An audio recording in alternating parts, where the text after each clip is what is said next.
Hi, I'm Ann Palmer, and I am the daughter of one of the legendary Tuskegee Airmen, Augustus L. Palmer, Jr. And I have the great honor of having with me today, and actually we're going to talk and share it with you over the next several days leading up to a great event that the Hudson Valley chapter of the Tuskegee Airmen will be having on February 4th. But I have the great honor with me today of one of the Tuskegee Airmen flight instructors by the name of Roscoe Draper. And it is an honor to have you with me because there aren't very many people that were part of the Tuskegee Airmen experiment that are still around to talk about it, are there? Correct. Yeah. And how many years young are you now?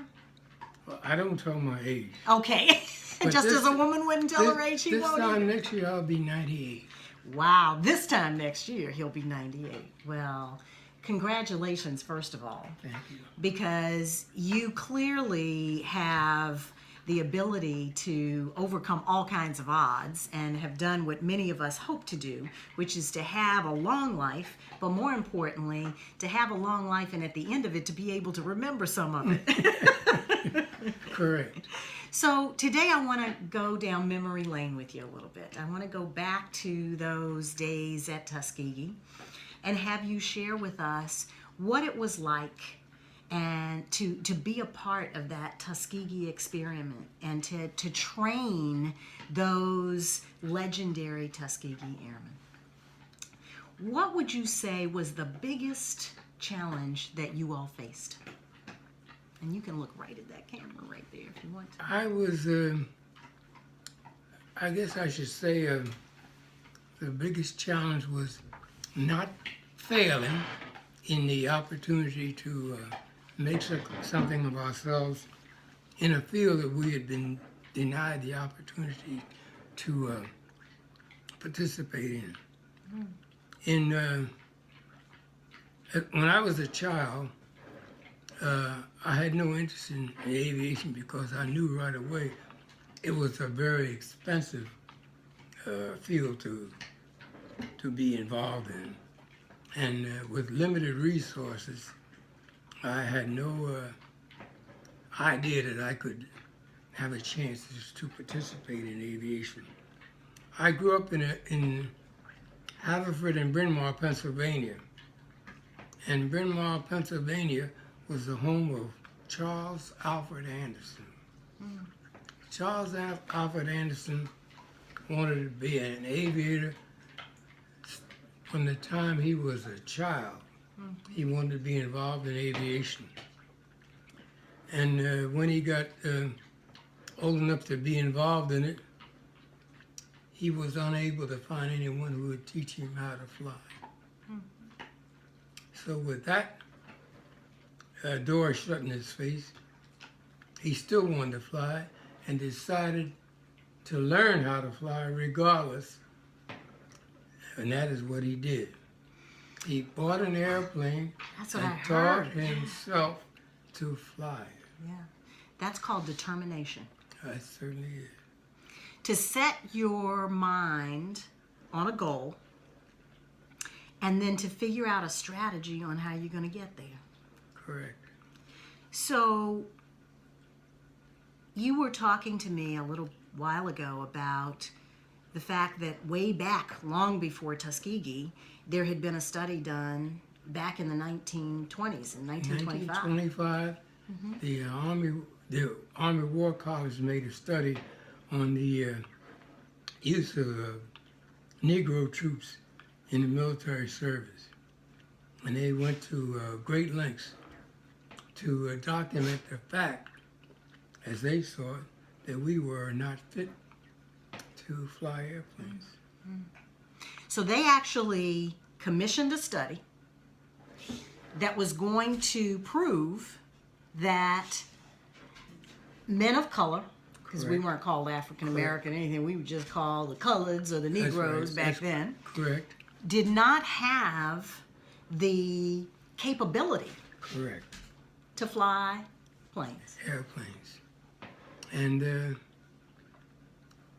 we had with us Charles Alfred Anderson, who wanted to fly ever since he was a child, and he was determined to fly, which is what he did. And he was also determined to prove that that study that they had commissioned some 20 years prior, nearly 20 years prior, had no validity, right? Correct. Very, very true. He bought an airplane and still couldn't find anybody who would teach him how to fly it. The people he let fly it wouldn't teach him. How to fly. But he'd fly with them and watch what they did, and in so doing decided that he would do what he thought they were doing and teach himself to fly. Beautiful. And he had a couple of accidents, some of them very serious, in not knowing all the details of the service that he should, of the techniques of flying the airplane. And he had a scar that he took to his grave as a result of one of those accidents. That takes the whole concept of on-the-job training to a different level. Absolutely. Absolutely. Yeah, great. Well, that was the foundation of the Tuskegee Airman experiment, was that there was this study that worked against you, and then there was desire on the part of all of these people of color who wanted to find a way to serve the country, and particularly as aviators. Correct. And that being the case, we were given the opportunity to learn to fly the airplanes, and even though some of the people involved tried to be sure that we would fail, we prevailed anyhow. So I want to back up just in case there are people out there watching this that aren't familiar with history, and that was an executive order by Eisenhower, I believe, wasn't it? I think it was Oh, no, I'm sorry. Truman. No, was it Truman? No, I think it was Roosevelt. Because it was Eleanor Roosevelt that came down to Tuskegee. Well, she came to Tuskegee while we had flying operations going on, and To observe whether or not that was effective and whether she came down to Tuskegee to go to the Veterans Hospital in terms of the treatment her husband Franklin Roosevelt was getting, and while there she decided she'd go out to the airport where Charles Alfred Anderson was teaching students to fly. And she told him she had heard that Negroes didn't have the ability to fly airplanes. But you seem to be flying airplanes here. He said, yeah, we've been flying airplanes for years. And she told him, well, I want to take a ride with you. And he said, why, certainly. And he took her for a ride in one of the training airplanes. And I think that gave the Secret Service a lot of agina over that one, didn't it?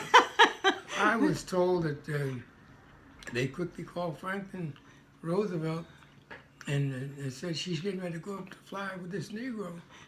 And he told them, you can't do anything about it. She wants to go, she's going to go.